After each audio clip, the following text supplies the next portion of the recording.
Minnesota Vikings traded star edge rusher Za'Darius Smith Friday evening to the Cleveland Browns, and also Zadarius got a rework contract that makes him a free agent after the 2023 season. Full details of the trade were the Browns get Zadarius a 2025 6th and 7th, as well as the Vikings get back a 2024 5th and a 5th. And also reportedly the Vikings are picking up some of Zadarius' 2023 salary, but basically it's a salary cap dump. They get to upgrade a little bit in terms of draft capital, sort of is what it is. Zadarius made it clear that he did not want to be here, and it's just one of those things where it's better to move on at this point. But ESPN's JEROME Fowler reported that Cleveland, that the Vikings had other suitors. So Cleveland combined pass rush market, including free agency, found Z. Smith strong fit. Smith had two other suitors, but found chance to play opposite Myles Garrett appealing. So there's a couple interesting things here where they bring in the whole two other suitors thing. Now, a lot of question marks, and a lot of Vikings fans were upset. They didn't see that the Vikings got a lot of value for a guy when healthy, when focused, when dialed in, can be one of the better edge rushers in the game, especially as a 3-4 outside linebacker, which is the Vikings' preferred scheme right now.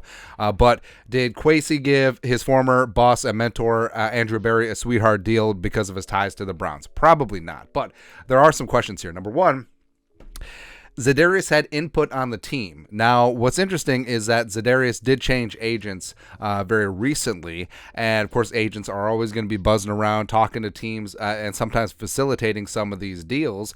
And maybe his new agent Eric Burkhart was pulling some strings, kicked up some demand, and brought it to Kwesi. So that certainly is interesting, but I don't think that Zadarius got to say is like, hey, I want to go here specifically. I think that the price had to be right. I think that the draft compensation had to be pretty similar. And then Kwesi, something that sticks out to my mind that Kevin O'Connell said that they want to do right by Dalvin with his situation. And I think that is a cultural thing, that even players that don't want to be there, Kwesi and Kevin O'Connell want to do right by them because it sends a good message to the culture, even though it's like, hey, if you want to leave, we'll make sure you go somewhere nice. Does that really inspire you to stay? I don't know. Maybe it's one of those reverse psychology things. Who knows? But question two, could Kwesi have gotten more? I doubt it.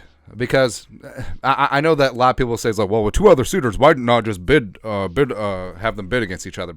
I think that the draft compensation had to be similar to the other teams, because Kwesi's not going to just give Zadarius to the Browns for a late round draft pick swap and absorb some of the contract if another team had, say, a second round pick on the table. Now, he's not doing that.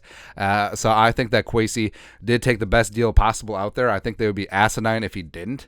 I think that's ridiculous there. Number three, who are the other two teams? So looking at Mike Clay's edge rusher rankings, which the Vikings were number one with Zadarius, and now they dropped down to 12 with Daniil, Davenport, DJ, Patrick Jones, and Villain. Although, should they list Andre Carr the second there? Doesn't matter. But the teams, so the Browns are up there, certainly. But looking at the bottom, I mean, would the Rams have made sense? Yes, although it is pretty clear that the Rams are tanking. But the Rams play a similar defensive scheme. Zadarius could have stepped in day one. Who knows? The Bears would have made sense, although the Bears switching to a four-man front primarily under Eberflus versus the three-man under Fangio. Who knows? The Falcons could have made sense. Sure, the Cardinals, although are the Cardinals just mailing this one in? Don't really know. Or would it be a team that does have like one dominant edge rusher and then just trying to pair him up? Like, would the Niners potentially be interested in bringing him in? Would the Patriots, would that have made sense? What about the Bucks? What about the Saints, etc.? So, I mean, you could just spin this around all day. Or maybe it's his agents just putting out there is like, you know what, we drummed up other suitors. It's quite possible. So I take everything with a massive grain of salt, especially things that have been clearly just handed to insiders. Because don't get me wrong, NFL insiders are phenomenal at their job, but a lot of times they're fed information with an agenda attached to it. It's not like they're Woodward and Bernstein out here. So again, Zadarius had input on the team. I would say possibly.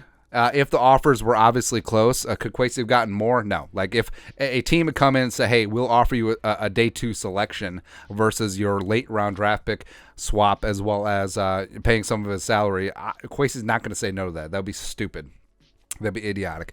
Were there 2 other teams? Maybe. I'm not. Again, take everything with a massive grain of salt. I got skeptical hippo eyes on this, so I don't know, man. But either way, Zadarius trade is done. He's in Cleveland. So it is what it is, and the Vikings are rolling with the depth that they got as of right now, which I think is pretty good because I think Kwesi has done a phenomenal job of making sure there's enough depth if they do have to move on from Zadarius, which they did, or if they have to move on from Dalvin, which probably seems likely, but re-sign Daniil. Extend him forever. Davenport coming in on a 1-year prove-it deal. Jones, I think, makes a big-time leap. You got Villain and Carter and Wanham, etc. So Vikings going to be fine. Or they could sign someone. Who knows? Who really knows, man? But your thoughts on... Our thoughts. Nailed it. German Fowler, ESPN, reporting that 2 other suitors were in on the Za'Darius Smith trade. Let us know your thoughts on our thoughts and his thoughts in the comment section below. Subscribe for daily Vikings takes. Once worth the work, put a little something in the Venmo. But till next time, Skull Production Value.